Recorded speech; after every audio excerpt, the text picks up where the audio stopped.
అందరికీ నమస్కారం. Epic story లైన్స్‌కు స్వాగతం.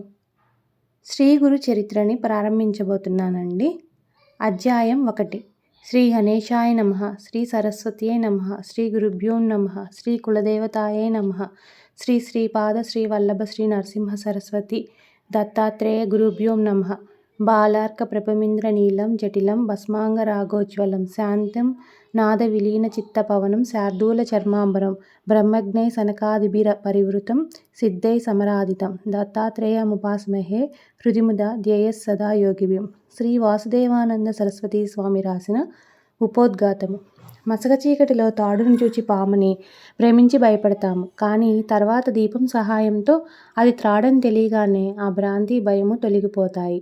అలానే వాస్తవానికి బ్రహ్మమనవడు పరమాత్మ ఒక్కడే ఉన్నాడు. అజ్ఞానం వలన మనకు ఆయన స్థానే జగత్తు గోచరించి భయము ఆశ దుఃఖము కలుగుతాయి. ఆత్మజ్ఞానం అనే వెలుగు సహాయంతో పరమాత్మను తెలుసుకున్న క్షణంలోనే దుఃఖరహితము ఆనందమయము అయిన బ్రహ్మమే సత్యమని అనుభవం అవుతుంది. అప్పుడు భయానికి దుఃఖానికి కారణమైన జగత్తున్నదనే భ్రాంతి తొలగుతుంది. అట్టే ఈ జగత్తు మిథ్య అని తెలియపోతుంది. సర్వత్రా నిండి ఉన్న బ్రహ్మయే గురువు యొక్క నిజతత్వం. సచ్చిదానంద స్వరూపుడైన శ్రీ గురుదేవునికి హృదయపూర్వక నమస్కారము. ఆ పరబ్రహ్మమే సత్యమైనది.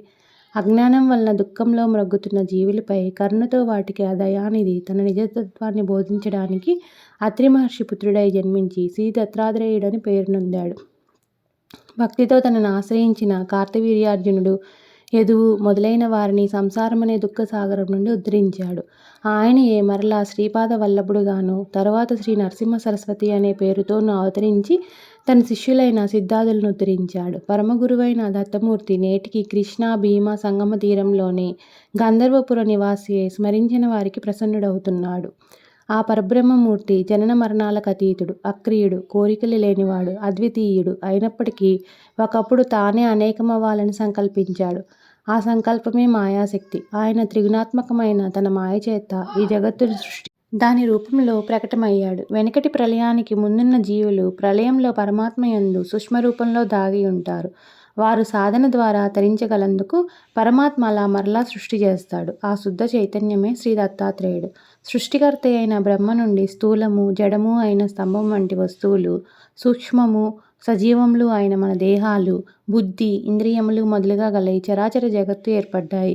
ఇలా ఈ సృష్టిని చేసిన ఆ పురుషోత్తముడే ఆత్మజ్ఞానం వలన పొందదగినవాడు. ఇంద్రియాలు వాటి విషయాలైన శబ్దము, స్పర్శ, రూపము, రసము, గంధముతో కూడిన అజ్ఞానం వలన మనలో రాగద్వేషాలు కలుగుతాయి. వాటిని ఎవరు దైవీ సంపత్తితో జయిస్తారో అట్టివారే అజ్ఞాన దుఃఖరూపమైన సంసారం నుండి ముక్తి పొందుతారు. హృదయ శుద్ధి, సుస్థిరమైన తత్వజ్ఞానము, యోగాభ్యాసము, దానము, ధర్మము, ఇంద్రియ నిగ్రహము, యజ్ఞము, స్వాధ్యాయము, తపస్సు, ఆర్జవము అంటే ధర్మనిష్ట, అహింస, సత్యము, క్రోధము లేకుండడం, త్యాగము, శాంతి, ఇతరుల దోషాలను ప్రకటించుకుండడం, ప్రాణుల యందు కనికరము, ఇంద్రియ విషయాల పట్ల వికారం చెందకుండడం, మృదు స్వభావము, లజ్జ వలన అనుచిత కార్యాలను చేయకుండడం, చాపల్యం లేకుండడం, సహనము, ఓరిమి, చెక్కు చెదరని యుక్తాయుక్త బుద్ధి, బాహ్యమైన శుద్ధి, వంచన లేకుండడం, నిగర్వము, ఈ శుభలక్షణాలను దైవీ సంపద అంటారని భగవద్గీత చెబుతుంది. అటువంటి ముముక్షువుల కొరకే జనన మరణాలు లేని ఆ పరమేశ్వరుడు తన దివ్య మాయ చేత మానవ రూపంతో జన్మించాడు. ఇలా ప్రతి యుగంలోనూ అవతరించి ధర్మరక్షణము, స్వధర్మ పాలనము చేసి తర్వాత తన అవతార శరీరాలు విడిచిపెడతాడు. ఇలా బ్రహ్మదివసాన శ్వేతవరాహ కల్పంలో ఇప్పటికి 28 యుగ చతుష్టయాలు గడిచాయి. అంటే 432 కోట్ల సంవత్సరాలు ఒక బ్రహ్మ దివసము. అది బ్రహ్మకు ఒక రోజు. దీనికి రెండింతలైన బ్రహ్మ యొక్క అహోరాత్రాల కాలం ఒక కల్పము. 3600 కల్పాలు బ్రహ్మదేవుని ఆయుర్దాయం. వీటిలో మొదటిది శ్వేతవరాహ కల్పం. మానవులలో కలిప్రభావం వలన సత్యము, ధర్మము, సాటి జీవుల పట్ల ప్రేమ, దేవతల పట్ల భక్తి శ్రద్ధలు కొరవడ్డాయి. యజ్ఞదాన తపస్సులు లోపించాయి. ఆ కారణంగా దేవతలు కూడా మానవుల పట్ల నిర్దయులయ్యారు. కనుక పరమాత్మే అయిన దత్తాత్రేయుడే ఈ సృష్టిని ఉద్ధరించడానికి స్వయంగా అవతరించాడు. కృష్ణా అమరాజ నది సంగమ తీరంలో లోకపావనులైన దివ్యలీలలు చేస్తూ అక్కడే అదృశ్యంగా ఇప్పటికీ ఉన్నాడు. ఈయన మహత్యం చెప్పనలేవి కానిది. పుట్టిన వెంటనే ఏడ్చే బదులు ప్రణవం ఉచ్చరించాడు. ఇనుమును తాకి బంగారంగా మార్చాడు. అక్షరాభ్యాసం కూడా లేకుండానే శిష్యులకు వేదపాఠం చెప్పాడు. బాల్యంలోనే తల్లిదండ్రులకు జ్ఞానం ఉపదేశించాడు. చిన్న వయసులోనే సర్వతీర్థ క్షేత్రాలు పాదచారి అయి దర్శించి పావనం చేశాడు. అష్టాంగ యోగం అభ్యసించాడు. నానాటికి పతనమవుతున్న సన్యాస మార్గాన్ని పునరుద్ధరించాడు. అపద్య భోజనంతో ఒక భక్తిని ఉదర రోగం పోగొట్టాడు. ఒక నిరుపేద బ్రాహ్మణుని దారిద్ర్యాన్ని పోగొట్టాడు. క్షణకాలంలో ఒక భక్తునికి త్రిస్థలి, ప్రయాగ, కాశీ, గయా యాత్ర చేయించాడు. చచ్చిన వాడిని తిరిగి బ్రతికించాడు. గుడ్డివారిని పాడిగేదిగా మార్చాడు. త్రివిక్రముడనే శిష్యునికి విశ్వరూపం చూపాడు. విద్వాంసుల మదగ విద్యా గర్వమణచాడు. తన ఆశీర్వచనం చేతనే అంతజుని నోట వేదం పలికించాడు. ఒక విధవరాలికి తిరిగి సౌభాగ్యమిచ్చాడు. కర్మభ్రష్టులైన ప్రజలకు పవిత్రమైన కర్మ మార్గం బోధించాడు.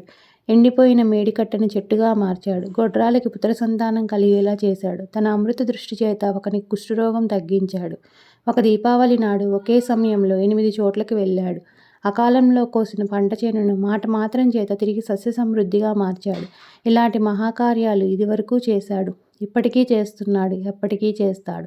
ఆకాశంలోని నక్షత్రాలను, భూమిపైనున్న ఇసుక రేణువులను, సముద్రంలోని నీటి బిందువులను లెక్కపెట్టచ్చేమో గాని ఆ భగవంతుని కళ్యాణ గుణాలను, శక్తులను లెక్కించడం సాధ్యం కాదు.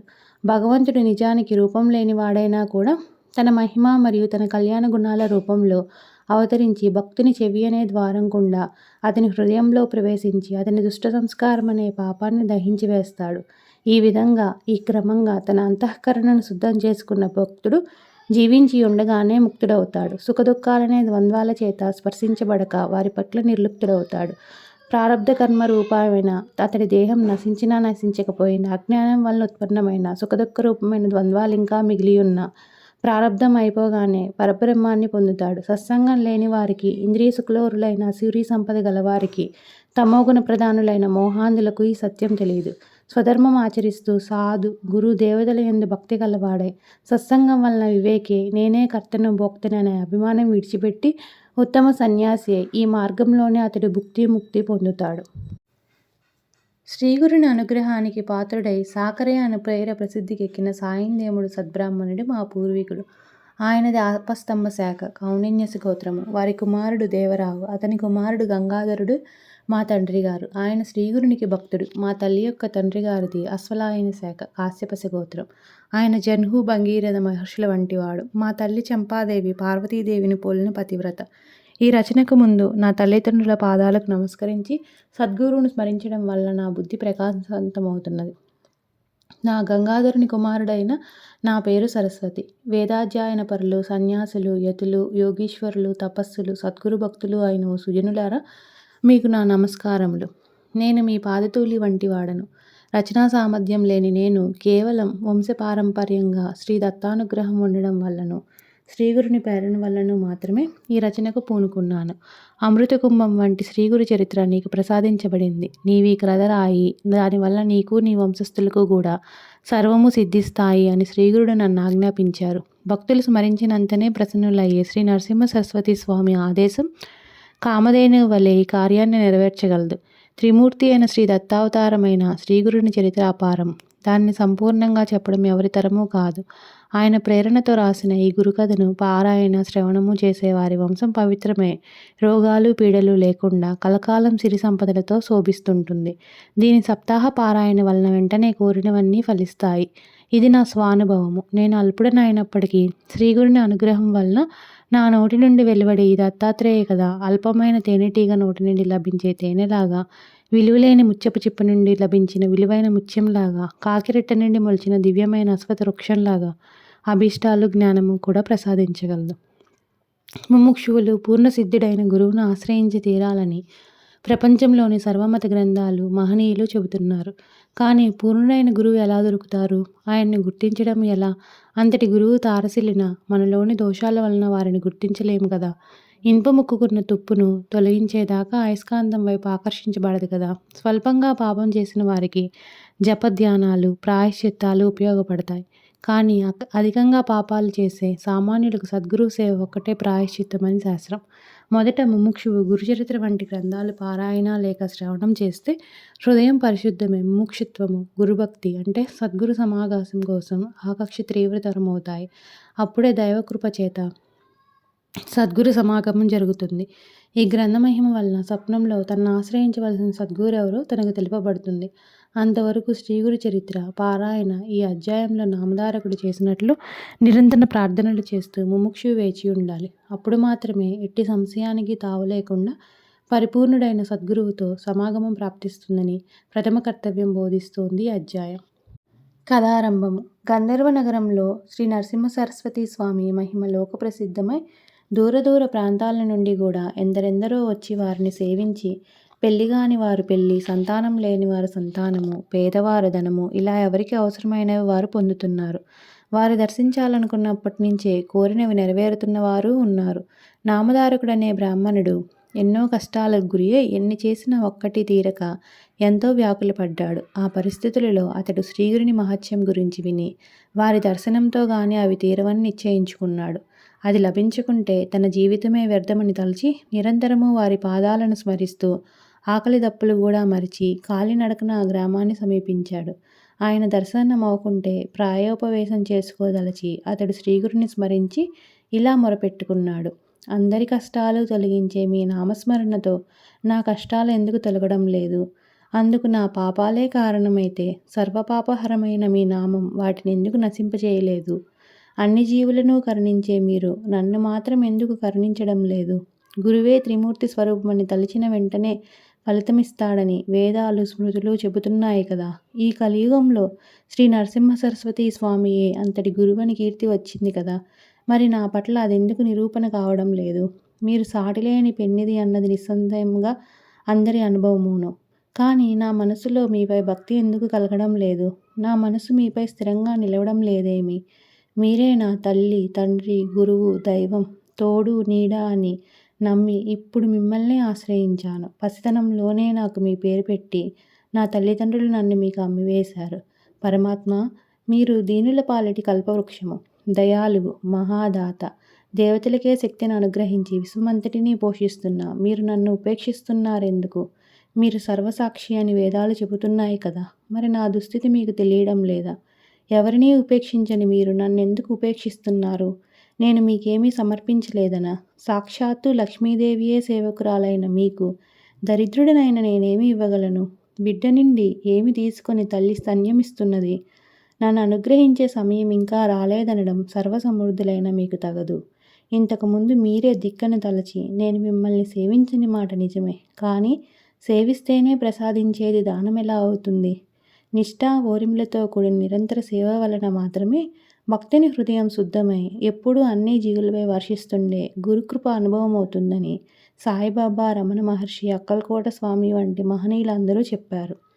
అనుగ్రహం అన్నది ప్రత్యేకించి ప్రసాదించేది కాదని ముందు ముందు సిద్ధుడు కూడా ఇతనికి చెబుతాడు. ఇంకా నామధారకుడు స్వామి లౌకికుడైన రాజు కూడా తన సేవకుల వంశంలో పుట్టిన వారిని రక్షిస్తున్నాడు.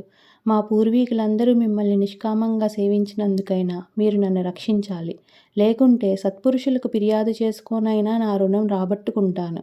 మీరు నాపై కాఠిన్యం వహించినట్లు తోస్తున్నది. గురుభక్తుడు ఏ మహాత్ములను దర్శించినా తనకు గురుకృప లభించాలని ఆశీర్వదించమని కోరాలి. నామధారకుడు ఇంకా ఇలా చెప్పుకుంటున్నాడు. ఇది మీ సాటివారి పట్ల తగునేమో కానీ అల్పుడునైన నా యందు తగదు. ఇందుకు కారణం నేను చేసిన తప్పులేమో.